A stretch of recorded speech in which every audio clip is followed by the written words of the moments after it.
Continuando con las exposiciones, a continuación tenemos al ingeniero Martín Riaño, gerente del Comité Textil, con el tema Proceso de liberación comercial en el Perú y su impacto en el sector textil. Un fuerte aplauso al señor Martín Riaño, por favor, de la SNI. Buenas tardes. Primero quiero pedir disculpas porque he llegado unos minutos tarde. Precisamente como comentó Felipe hace un momento, la razón que he llegado tarde es porque tenía que ver algunos temas del Indecopi.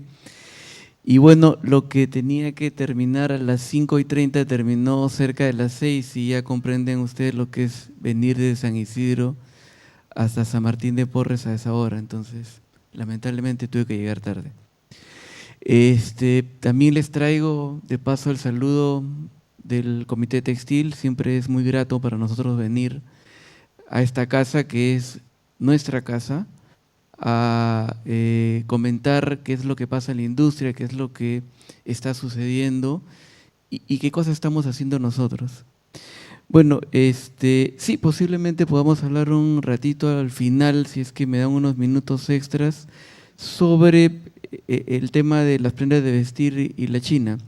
Pero lo que me pidieron que hable acá primero es algo que todo el mundo escucha, lee, está en el ambiente y muchos no comprenden exactamente qué cosa es.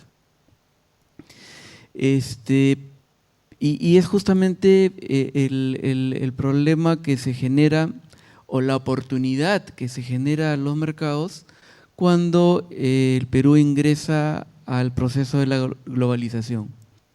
Entonces, uno de los sectores que más se afecta con el tema de la globalización, para bien o para mal, yo soy uno de los creyentes y en el Comité Textil somos uno de los creyentes que la apertura comercial y la globalización es positiva para el país y para la industria, pero hay mucha gente que dice que es negativa.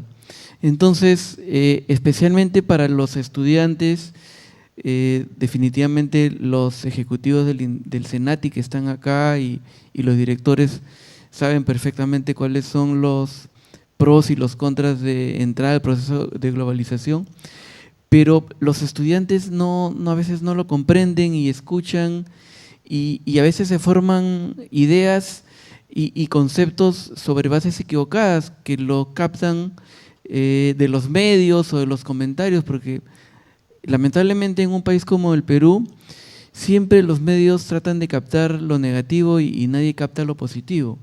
Y entonces lo que les quiero comentar ahora es los aspectos positivos de la globalización y de la negociación, de las negociaciones. Entonces, ¿cuál es el objetivo de este tiempo con ustedes? Primero, ayudarles a entender qué cosa y cuáles son los efectos de la globalización y cuál es su impacto en el sector textil y confecciones, ¿no? Que puedan identificar por qué es que hay oportunidades, por qué es que pueden haber amenazas para los negocios en el entorno de una economía globalizada. O sea, el Perú ya no es el mercado peruano, el Perú es todo y todo por eso es que cuando hay crisis, cuando hay crisis en Europa o en Estados Unidos, se siente en el Perú porque estamos globalizados. El arancel del Perú es prácticamente cero, 11% es nada. Entonces, cuando pasa algo en el mundo, lo sentimos nosotros en forma inmediata.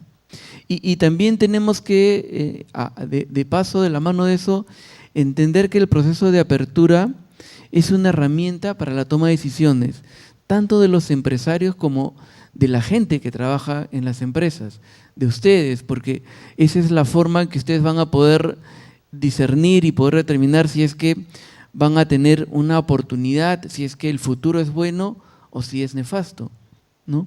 Y por supuesto, es importantísimo porque ayuda a conocer qué es lo que va a pasar en el mundo, a dónde tengo que dirigir mis productos, qué producto es el que tengo que desarrollar. Pero para eso, primero tenemos que saber algo muy rápidamente, ¿qué es la Organización Mundial de Comercio? La Organización Mundial de Comercio en sencillo, es una asociación de todos los países que quisieron afiliarse a la Organización Mundial del Comercio, que se creó en el año 94, pero que fue el resultado de un primer acercamiento que sucedió en el mundo inmediatamente después de la Segunda Guerra Mundial. ¿Por qué tuvo que haber ese acercamiento en el mundo? Porque el mundo quedó destrozado, especialmente Europa. Ustedes saben que la Segunda Guerra Mundial se dio principalmente en Europa. También fue en el Asia, algunas escaramuzas por esta parte del mundo, pero principalmente fue en Europa. Entonces, Europa quedó totalmente destruida y los países tenían que hacer algo para que vuelva al progreso, para que se desarrollen esas economías y para que la gente tenga trabajo. Entonces, se creó lo que se llama el GATT, el Acuerdo General de Tarifas y Aranceles. Ese acuerdo tuvo un montón de acuerdos que vinculaban todo el desarrollo comercial de los países. Y en el año 94, estos países deciden formar la Organización Mundial de Comercio, que el Perú, por cierto, es miembro fundador y que como tal la respetamos y aplicamos todos los mandatos que salen de la Organización Mundial de Comercio. Y tiene unos principios básicos: nación más favorecida. ¿Qué significa? Que el beneficio que un país le dé a otro automáticamente tiene que ser extendido mediante una negociación a los demás socios de la Organización Mundial de Comercio. Y además de eso hay otro principio que también es muy importante, que es el trato nacional. ¿Qué significa? Que si yo soy socio de la Organización Mundial de Comercio y yo le doy a mis industrias, las que están desarrollándose en el Perú, ciertas condiciones para que se desarrollen, las industrias que vengan de otros países también tienen que tener las mismas condiciones. Y eso es muy positivo, porque eso es lo que ayuda a que los países se desarrollen. Y eso el Perú lo aplica. Y entonces, el objetivo, ¿cuál es del OMC? Como lo vean ustedes. Simplemente, con esto se resume todo: mejorar el bienestar de la población. ¿Cuáles son las funciones de la OMC? Lograr el objetivo a través de cinco mecanismos que están en la OMC. La administración de lo que son los acuerdos comerciales, los famosos TLCs, y servir de un ambiente para que los países negocien todos los beneficios comerciales de servicios, de propiedad intelectual que se otorgan en la negociación. Resolver sus problemas comerciales, sus disputas, las diferencias que surgen cuando un país o una empresa no está de acuerdo con lo que está haciendo otro país u otra empresa. Supervisar las políticas de comercio que aplican los países para evitar que se pongan medidas arancelarias o que un país realice competencia desleal, como lo que nos comentó hace un momento el señor James. ¿Qué cosa es competencia desleal? El dumping. ¿Qué cosa es competencia desleal? La subvención. Cuando un país hace que una empresa sea más competitiva otorgándole preventas, otorgándole subsidios. Eso es competencia desleal. ¿Y qué otra cosa se regula? Las salvaguardias. ¿Qué cosa es una salvaguardia? Es una medida que aplica a un país cuando otro país está haciéndole daño, pero no porque está aplicando competencia desleal, sino porque es mucho más eficiente que el país a donde está dirigiendo sus exportaciones. Por ejemplo, supongan ustedes que acá hubiera una industria de automotriz, como había hace tiempo. Acá al costado estaba la Ford, ¿no? Hace muchos años, ustedes son muy jóvenes y no se acuerdan. Yo estaba muy pequeño, pero por acá siempre pasábamos para ir a la playa y estaba la fábrica Ford. Entonces, supongan ustedes que en el Perú todavía se hacen autos, pero vienen los autos de Japón, de Corea, de Alemania, de Brasil, de Estados Unidos. Como tienen una tecnología muy desarrollada, trabajan con robots y cuanto hay, posiblemente, si es que acá tuviéramos todavía fabricación de autos, hubiéramos tenido que pedir una salvaguardia, porque la tecnología que en el Perú se desaplicaba y que seguramente se seguiría aplicando era ensamblar los autos prácticamente manualmente. Y obviamente no hubiéramos podido ser competitivos, no hubiéramos podido tener productividad y hubiéramos tenido que pedir ante esa competencia leal una salvaguardia. Ok, ¿qué otras cosas más hace la OMC, dentro de sus funciones, ayudar a los países en desarrollo como el nuestro. Bueno, nosotros ya no somos un país en desarrollo, por cierto, ahora somos una economía emergente. Y dentro de pocos años tengan la seguridad que vamos a ser una economía desarrollada. Eso denlo por seguro, porque estamos yendo en ese camino. ¿Qué cosas se negocian en la Organización Mundial de Comercio? Bueno, ahí tiene una lista muy grande. La Organización Mundial de Comercio tiene una serie de capítulos de pequeños acuerdos que regulan el comercio. Por ejemplo, el acuerdo de aranceles. El acuerdo de aranceles es el que fija cuáles son los niveles arancelarios máximos que puede poner un país para el ingreso de las mercancías que sus socios le exportan. ¿Qué cosa es el arancel? Es el impuesto de importación. También hay un acuerdo sobre agricultura, porque la agricultura es muy sensible en todo el mundo. Por eso es que hay una agricultura, por eso que la OMC regula qué es lo que pueden hacer los países cuando comercian productos agrícolas. Un acuerdo sobre medidas sanitarias y fitosanitarias para evitar que un país le exporte plagas a otro. El acuerdo sobre textiles y el vestido, que prácticamente ya no se acuerda, que era el sector textil, siempre ha sido muy sensible. Entonces los países, cuando firman la OMC, acordaron que los aranceles de textiles y las cuotas de importación que se fijaban iban a ir eliminándose gradualmente hasta llegar a cero. Ya eso sucedió en el año 2005 y por eso es que nosotros ahora negociamos con todo el mundo y por eso que tenemos unos aranceles bajos, porque tenemos que cumplir el acuerdo de textiles y el vestido de la OMC. Y así como esos acuerdos, hay muchos otros. Por ejemplo, hay un acuerdo de normas de origen. ¿Por qué es importante el acuerdo de normas de origen? Porque cuando un país le otorga beneficios a otro, se los otorga a ese país, no se los otorga a la China. Y entonces los países se acuerdan cuando liberan su comercio cuáles son los requisitos de origen que esas mercancías, esos productos tienen que cumplir para que no se haga lo que se conoce como desviación de comercio, que es que un tercer país que no ha pagado nada en una negociación se beneficie de lo que el otro país le dio. Bueno, y ahí tienen toda la serie de políticas y de disciplinas que rigen la Organización Mundial del Comercio. Pero, visto todo eso, la pregunta que se hace mucha gente que no está inmersa en el tema comercial, en el tema de las negociaciones, es ¿por qué negociar acuerdos comerciales? Si yo podría cerrar mi mercado y entonces, así como se acuerdan en la época, seguramente lo han estudiado en el colegio, en la época del gobierno militar, teníamos el mercado cerrado. Y claro, teníamos el mercado cerrado y absolutamente todo era carísimo. La pobreza era mayor que ahora.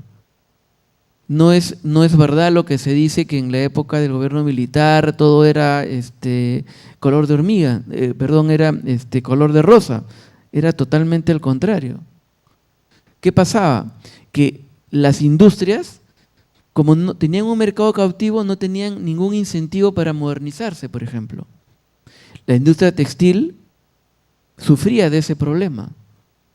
Y por cierto, cuando vino la apertura, todas las industrias textiles antiguas tuvieron que cerrar o desaparecer simplemente. ¿Por qué?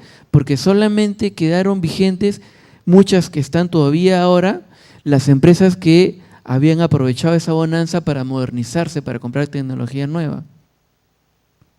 Y eso es lo que pasó en el Perú. Y por eso que era malo, porque no había ningún incentivo para que las empresas se modernicen, para que inviertan. No había competencia, ¿no? Y entonces nos metemos en el vertiginoso mundo de la globalización y entonces la respuesta a por qué negociamos es porque todo el mundo empezó a globalizarse, a abrir sus mercados. Porque además el Perú se había aislado totalmente y necesitaba reincorporarse al comercio mundial. Y hubo otro hito importante ahí, el primer gobierno del APRA. El primer gobierno del APRA, que a mí me tocó y a muchos de los que están acá seguramente también estar en la universidad, el primer gobierno del APRA estatizó la banca, ¿se acuerdan? y cuando estatizó la banca, cerró el Perú al mundo y nos pusieron una X y no había inversiones, no había dinero en el Perú y por eso que llegamos a tener inflación de casi 7.000%. 7.000% en un año. O sea que si el sol valía al enero 7.000, a diciembre valía solamente 7.000 soles, valían un sol. Eso significa una inflación de 7.000%. Eso es lo que pasaba en el Perú. Entonces el Perú tuvo que entrar a la globalización para poder sumarse y para poder insertarse en la economía. Y además, porque el mercado peruano es muy pequeño. Nosotros somos un mercado de 30 millones de personas. Nada. El mundo tiene 7.000 millones de habitantes. Y es por eso que las oportunidades, si bien están en el mercado peruano, porque es un mercado que consume, también lo están afuera. Y por eso tenemos que tener siempre mercados abiertos, ¿no? Y además necesitamos tener mayor competitividad, porque el Perú es ya lo ha explicado muy bien el señor James hace un momento. Por ejemplo, no tenemos algodón. Necesitamos algodón para poder abastecer nuestra industria. Y si tuviéramos un arancel de 30% por algodón, no seríamos competitivos, ¿no? Y por eso necesitamos tener insumos y materias primas a precio internacional. Por eso que los países negocian, ¿no? Y además, porque necesitamos producciones de economías de escala. ¿Qué cosa es economía de escala? Economía de escala es la posibilidad que tienen los agentes económicos o las empresas de producir muchos más unidades de las que un mercado determinado les puede abastecer. ¿Por qué?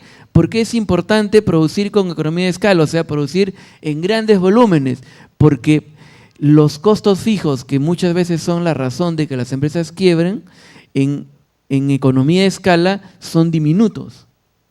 Y entonces eso hace que las empresas y los agentes económicos sean mucho más competitivos. ¿Qué cosa es un costo fijo? Por ejemplo, el costo de todas las maquinarias que tengo en mi fábrica. Yo hice una inversión, por ejemplo, de 10 millones de dólares, pero si no produzco para poder amortizar esa inversión de 10 millones de dólares, mi costo fijo de absorber esa inversión va a ser astronómico. En cambio, si puedo producir con economía de escala, esa producción va a hacer que el costo fijo que se asigna a mi costo de producción por ese producto sea cada vez más pequeño. Por eso es importante abrir mercados. Y claro, pero negociar, claro que es bueno, yo creo que es bueno, pero hay que ser selectivos. O sea, no hay que negociar por negociar, no hay que negociar con cualquier mercado, hay que negociar con los países con los que nosotros queremos ampliar nuestras relaciones comerciales, con los que podemos sacar provecho en nuestras exportaciones y en nuestras importaciones, ¿no? Y por eso es que tenemos que negociar de acuerdo a nuestro criterio con las economías con las cuales somos complementarios, principalmente. Al final vamos a seguramente haber negociado con todos los mercados, pero principalmente tenemos que empezar con quienes somos complementarios para poder ganar competitividad y aprender de ellos lo que no sabemos y que ellos aprendan de nosotros lo que nosotros no sabemos, ¿no? Asimismo, también tenemos que negociar con los países con los cuales queremos ampliar nuestras corrientes comerciales de exportación. Si no tuviéramos acuerdos comerciales con el 90% de las economías a las que exportamos nuestro producto, no hubiéramos podido experimentar niveles tan importantes de exportación como los que nos ha mostrado hace un momento el señor James en su presentación, ¿no? Y todo lo anterior nos favorece, por lo que ya hemos explicado, porque nos hace más competitivos y nos permite esa mayor competitividad negociar con otros países, ¿no? Y también por razones geopolíticas se negocia. Por ejemplo, un ejemplo de razones geopolíticas es que tenemos un acuerdo comercial con Chile. ¿Por qué es geopolíticamente importante para el Perú? Porque tenemos problemas limítrofes y porque nos interesa mucho venderle a Chile y nos interesa mucho tener buenas relaciones con nuestro vecino. Chile antes era una gran potencia de producción de productos textiles de la región, ya no lo es más. Nosotros ahora dominamos el mercado chileno, claro, en los productos que podemos competir con la China, que también está haciendo mucha presencia en ese mercado. Pero si Chile tuviera una industria textil fuerte como la nuestra, no podríamos entrar a ese mercado. Bueno, dicho todo esto, acá hay un problema de enfoque del retroproyector, porque no salen los títulos, pero esto dice, ¿qué cosa es un tratado comercial? ¿Qué cosa es un tratado de libre comercio? Todos escuchamos el TLC, el TLC. El tratado de libre comercio es exactamente igual a un contrato, pero es un contrato que se firma entre dos países o entre un país o más bloques comerciales. Ese es un acuerdo comercial. Y el acuerdo comercial, un tratado de libre comercio, tiene una particularidad que abarca todo el universo arancelario. ¿Qué cosa es el arancel para los que no lo saben? El arancel es un libro así de ancho que tiene como 600 hojas, donde están codificados todos los productos habidos y por haber, desde los animales hasta las cosas más inimaginarias que uno puede pasarle por la cabeza. Y todos esos números, todos esos productos, todo lo que ahorita estamos rodeados de una cantidad muy grande de productos. Créanme, cada una de estas cosas que vemos acá tiene una partida arancelaria, es decir, son parte del universo arancelario, ¿no? Y mediante un acuerdo comercial los países se otorgan preferencias arancelarias y se obligan además a liberar todo su comercio de forma inmediata o en un periodo de tiempo determinado, ¿no? ¿Y qué se busca con un tratado de libre comercio? La mayor profundidad posible de liberación comercial, ¿no? ¿Y eso por qué? Porque se tiene que contemplar diversos aspectos que son muy importantes, por ejemplo, el desarrollo de los países.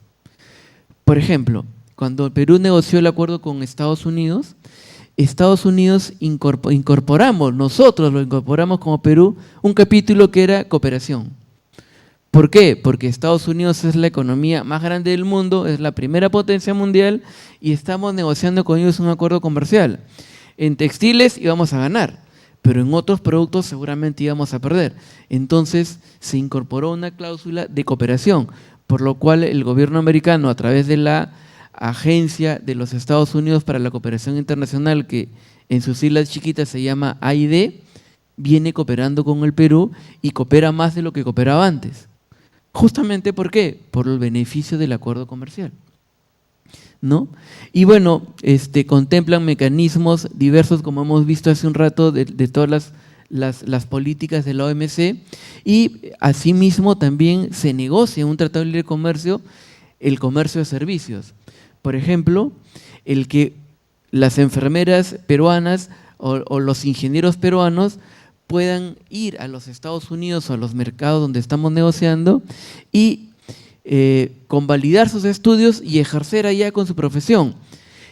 Antes de que exista un acuerdo comercial, yo que soy ingeniero no podía ir a algún país con el que tengo acuerdos comerciales a ejercer mi profesión de ingeniero.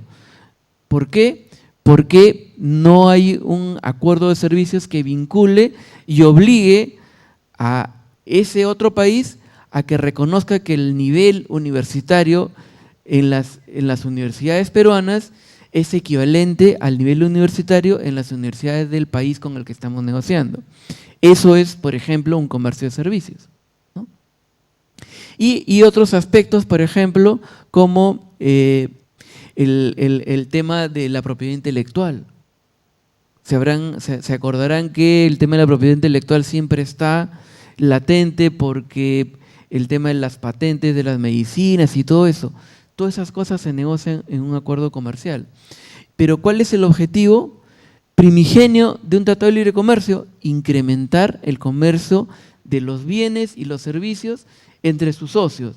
¿Quiénes son los socios? Los países que están negociando el acuerdo comercial, ¿no?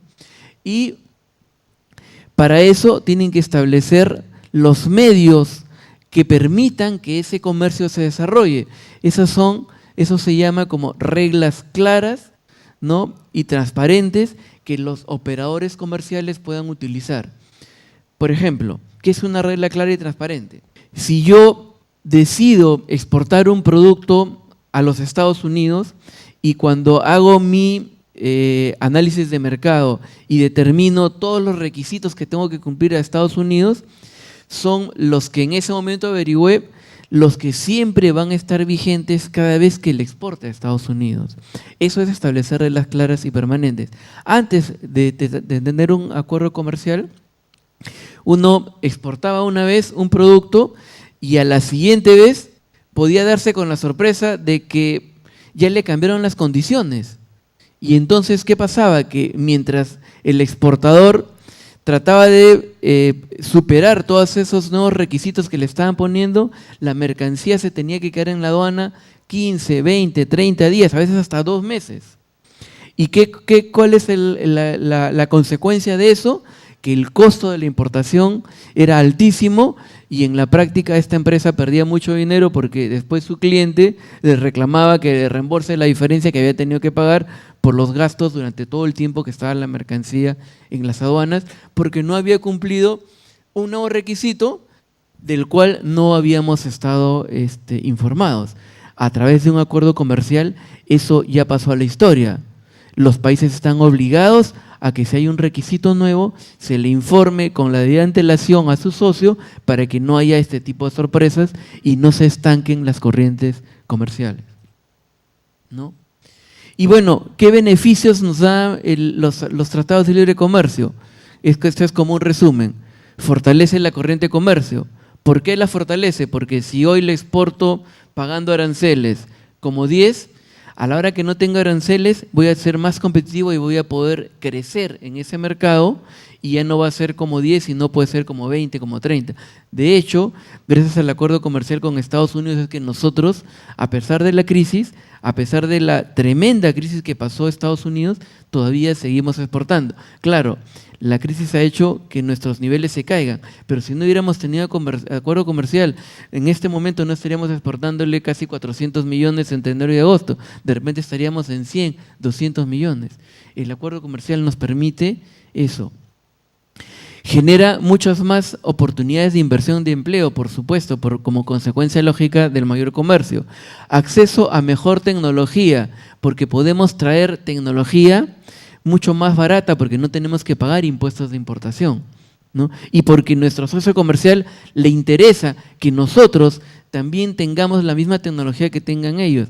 ¿Por qué? Porque un país como el Perú que está creciendo, que somos la estrella del mundo porque tenemos, a pesar de la crisis, tenemos unos indicadores económicos muy, muy buenos, impresionantes para lo que está pasando en otras economías. Entonces, las grandes corporaciones empiezan a mirar esos mercados emergentes como el Perú que están saliendo y entonces lo ven como una oportunidad. Y entonces vienen y se establecen en el Perú porque ven que hay condiciones para poder desarrollar un negocio y a través del Perú atender otros mercados de los países vecinos. Consolida la estabilidad jurídica del país. ¿Por qué? Porque como es un acuerdo supranacional, está por encima de la Constitución. Y entonces ese contrato no puede ser cambiado por una ley, por ejemplo, ¿no? Y en el caso del TLC con Estados Unidos, que es el acuerdo más importante que hemos tenido en los últimos años, nos permitió consolidar nuestra presencia en ese mercado. Antes del Tratado de Libre Comercio nosotros teníamos las ventajas que se llaman lo que se llamaba el ATPDA, unos beneficios que nos permitían entrar sin pagar aranceles en nuestras prendas de vestir, pero era una decisión unilateral del gobierno americano y nos tenía siempre del cuello, agarrados del cuello, porque teníamos que gastar muchísimo dinero en ir cada 2 años a los Estados Unidos a hacer lobbying en el Congreso. Lobbying es las influencias que uno hace y habla con todos los representantes del gobierno para que sus decisiones salgan a favor de lo que yo estoy buscando. Entonces teníamos que gastar muchísimo dinero para que nos prorroguen un año más, y entonces las empresas no tenían la seguridad que necesitaban para poder hacer más inversiones, por ejemplo. Desde que se firmó el TLC, las inversiones Antes del TLC con Estados Unidos, el promedio de inversión en la industria textil del Perú era alrededor de 60 millones de dólares anuales. Actualmente, con crisis, estamos en el promedio de 200 millones de dólares anuales. Aunque les parezca mentira, el Perú invierte muchísimos millones de dólares anuales en mejora tecnológica en el sector textil-confección. De esos 200 millones, más o menos 80 millones es industria textil y la parte de acabado textil. ¿Por qué es mayor ese volumen? Porque la inversión en la industria textil es mucho más grande que en la industria de confecciones. Y el 20% aproximadamente es en la industria de confecciones. Lo cual no significa que sea malo, sino que la inversión en máquinas es significativamente menor.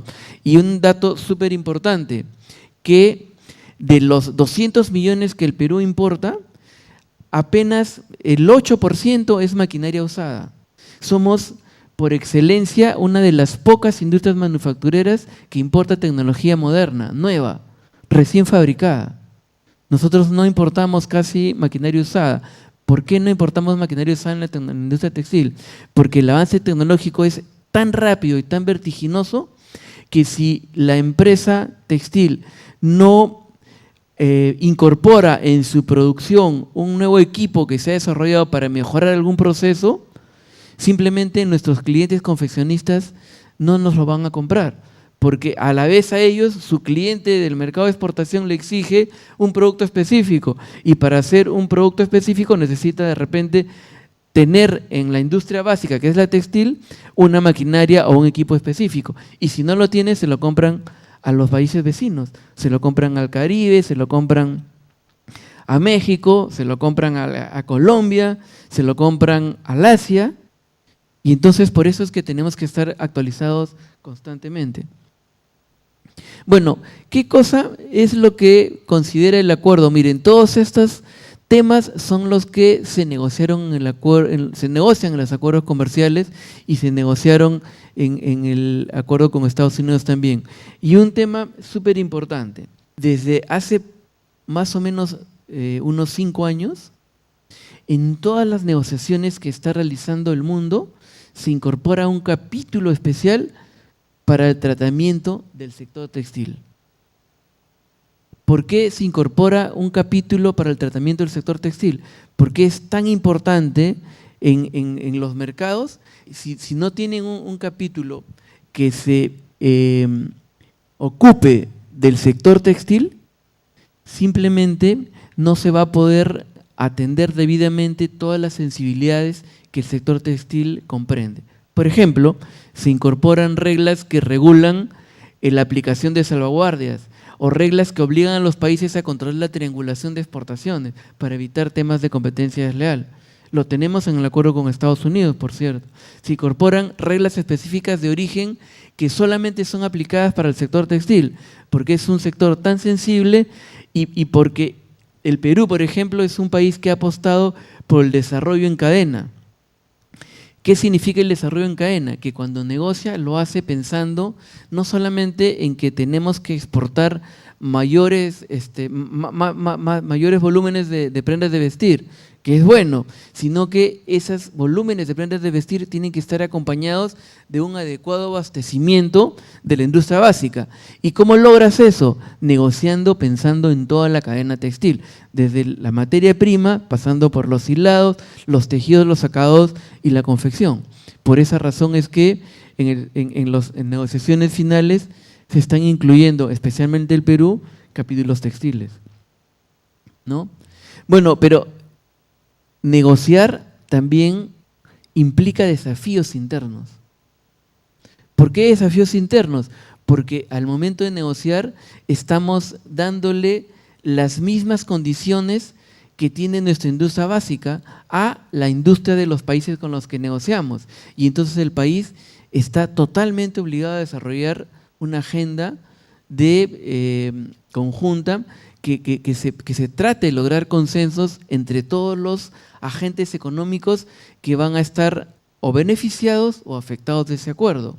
Aunque estos acuerdos sean mínimos, es una obligación del país y el Perú lo hace a pesar de que salen en los medios, comunicaciones, de movimientos ONGs que salen criticando y esto, la verdad que el Perú sí lo hace. Y bueno, se obliga a mejorar las condiciones competitivas del país, ¿no es cierto? Porque vamos a competir con otras economías. Entonces, si yo firmo un acuerdo, yo como país estoy obligado a tratar, a ir hacia darle a nuestra industria las condiciones competitivas que necesita para poder ser mucho más eficiente y poder tener mayor productividad y poder afrontar esos nuevos escenarios. Se obliga a eliminar sobrecostos en la economía. Bueno, esa es una cosa que está siendo muy difícil en el Perú, pero se obliga a eso, ¿no? Se obliga a propiciar la estabilidad política y jurídica, ya lo expliqué hace un momento. Generar crecimiento en los sectores productivos, por ejemplo en el sector textil, ¿no?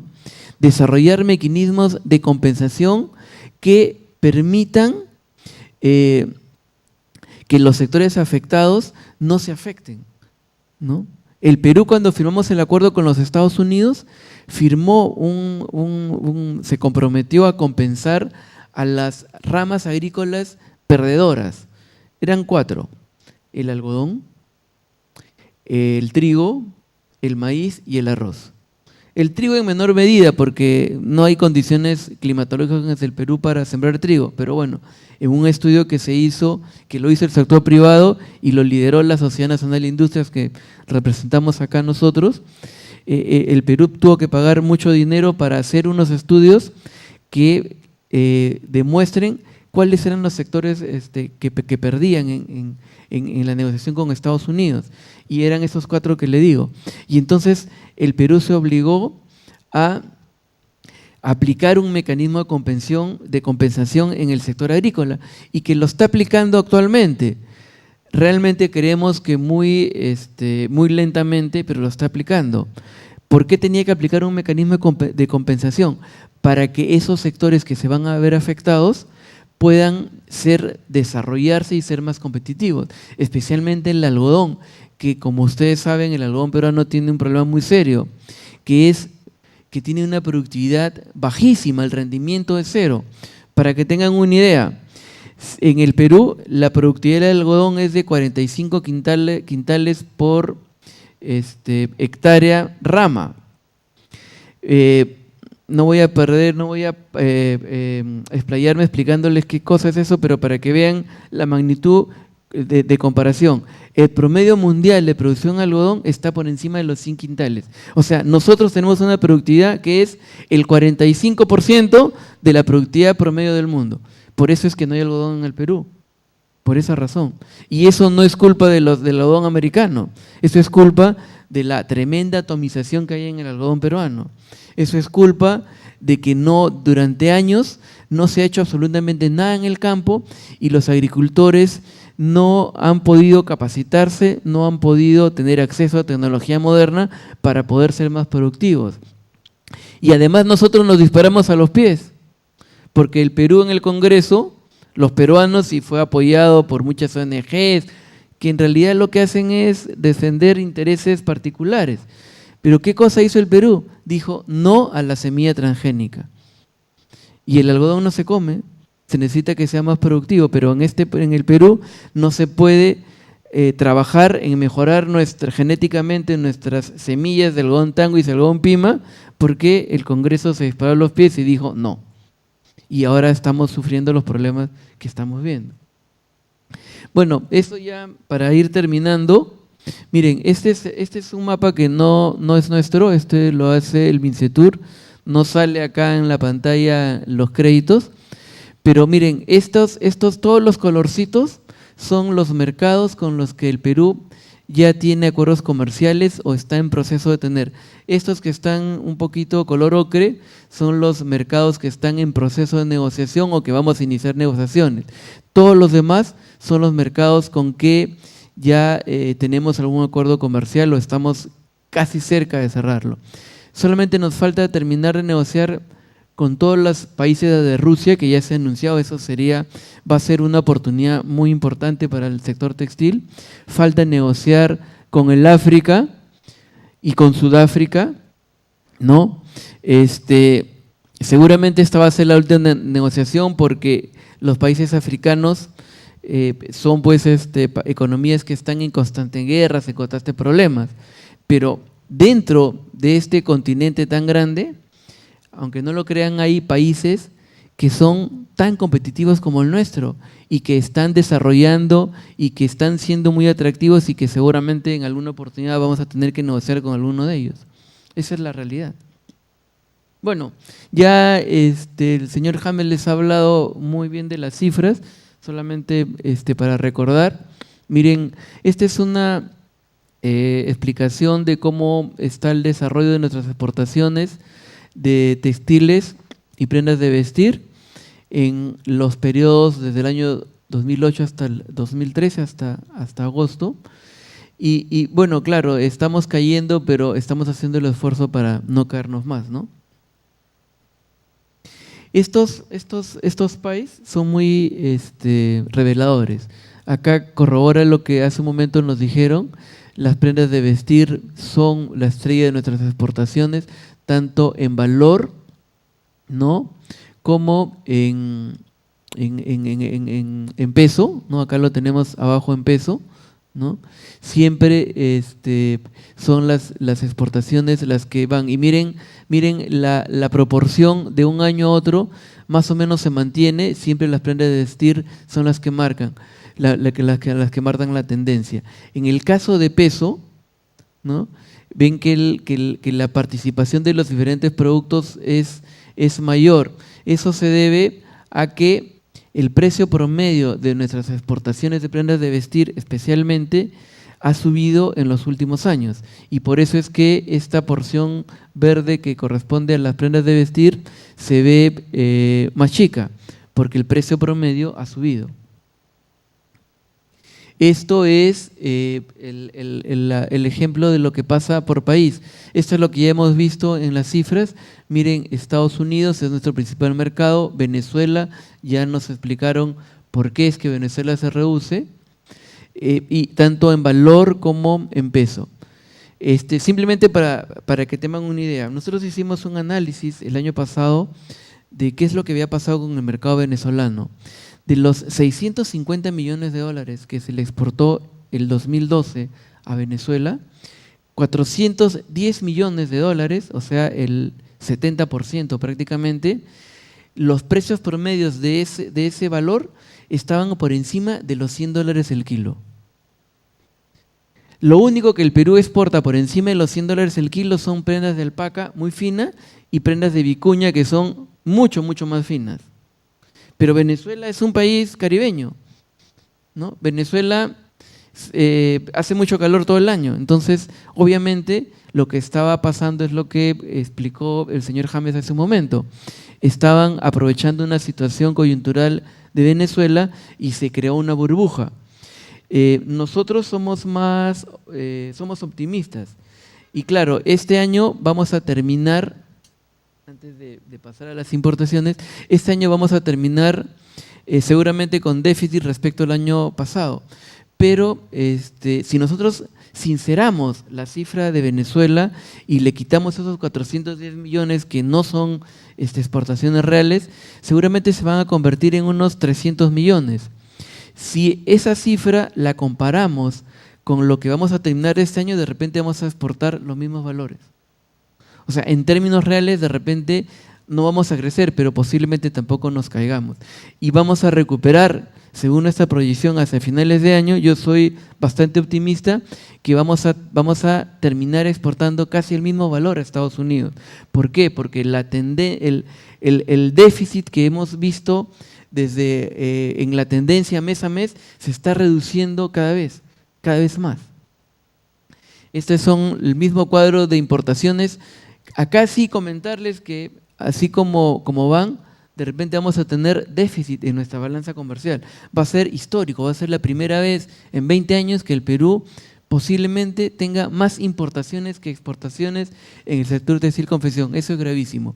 Pero es más grave aún, porque como les ha explicado el señor James, vienen las prendas subvaluadas o en dumping.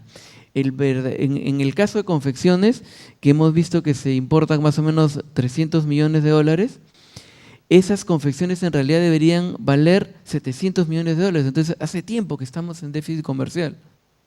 Esa es la realidad.